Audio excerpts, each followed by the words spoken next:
बाबा बागेश्वर धाम के पीठाधीश्वर धीरेन्द्र शास्त्री इन दिनों बिहार में हनुमंत कथा कर रहे हैं। धीरेन्द्र शास्त्री गोपालगंज में आज, लेकिन उनके गोपालगंज पहुंचने से पहले पूर्णिया के सांसद हैं पप्पू यादव। उन्होंने बागेश्वर धाम के पीठाधीश्वर धीरेन्द्र शास्त्री को घेरा है और एक ऐसा बयान दिया जिस पर सियासी घमासान हो सकता है।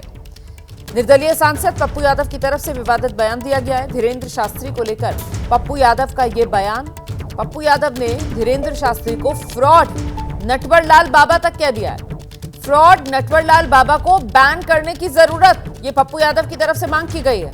हमारी सरकार होती तो ऐसे बाबा जेल में होते, ये पप्पू यादव कह रहे हैं। तो बाबा को लेकर पप्पू यादव ने निशाना बीजेपी पर भी साध दिया। बीजेपी बाबाओं के भरोसे चुनाव जीतती है, ये पप्पू यादव की तरफ से कहा गया है। बीजेपी फ्रॉड बाबा के जरिए मार्केटिंग करती है।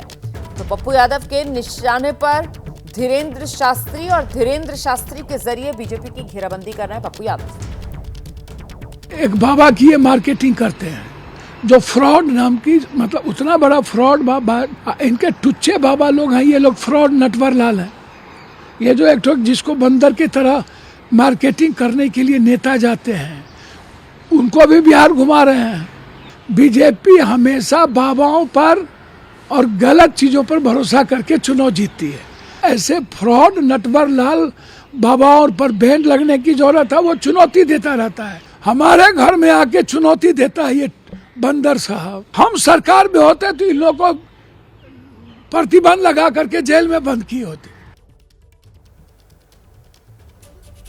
तो फ्रॉड नटवरलाल बाबा, पप्पू यादव के ये जो बयान सामने आया है, इस पर अब प्रतिक्रियाएं आनी शुरू हो गई हैं। एक तरफ बीजेपी है, साफ कह रही है बिहार में बाबा को आने से कोई रोक नहीं सकता, कोई भी अपने धर्म का प्रचार कर सकता है। और दूसरी तरफ कांग्रेस ने कहा है सत्संग और सियासत दो अलग अलग बातें हैं, संतों को सियासी बयानबाजी के केंद्र में नहीं लाना चाहिए। जो संविधान लेकर के घूमते हैं लोग, उसी में लिखा हुआ है व्यक्ति की आजादी।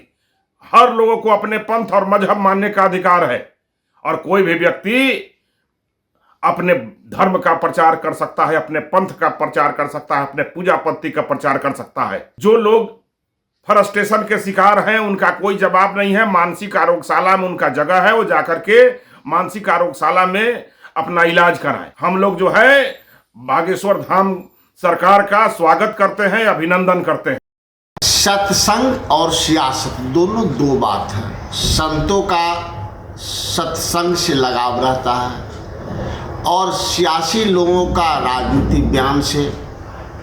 धीरेन्द्र शास्त्री जी जितना दिन चाहें बिहार रहें, हम तो चाहेंगे कि बिहार से वो जाए ही नहीं। सत्संग करें, सनातनियों में और आम आदमी में सद्भावना कायम करें, सियासी बयान से बचें। और सियासी लोगों को भी चाहिए कि संतों पे बयानबाजी न करें, लेकिन इसके लिए सबसे बड़ा आदर्श संत होंगे कि सत्संग छोड़कर वो सियासी बयान न करे, चूँकि संतों का सम्मान सनातन में बहुत ज़्यादा है।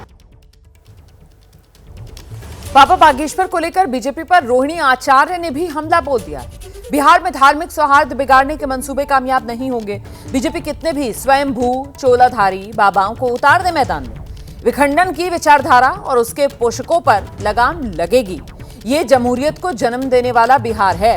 रोहिणी आचार्य ने एक्स पर पोस्ट करके लिखा है, भाजपा चाहे जितना जोर आजमाइश कर ले, अपने प्रचार तंत्र का हिस्सा बनाए गए कितने भी स्वयंभू चोलाधारी बाबाओं को उतार दे।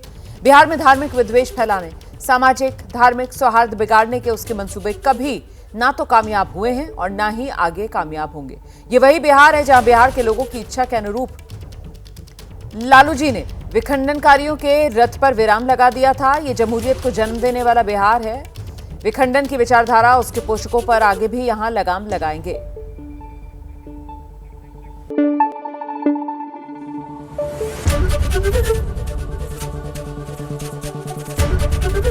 एबीपी न्यूज आपको रखे आगे।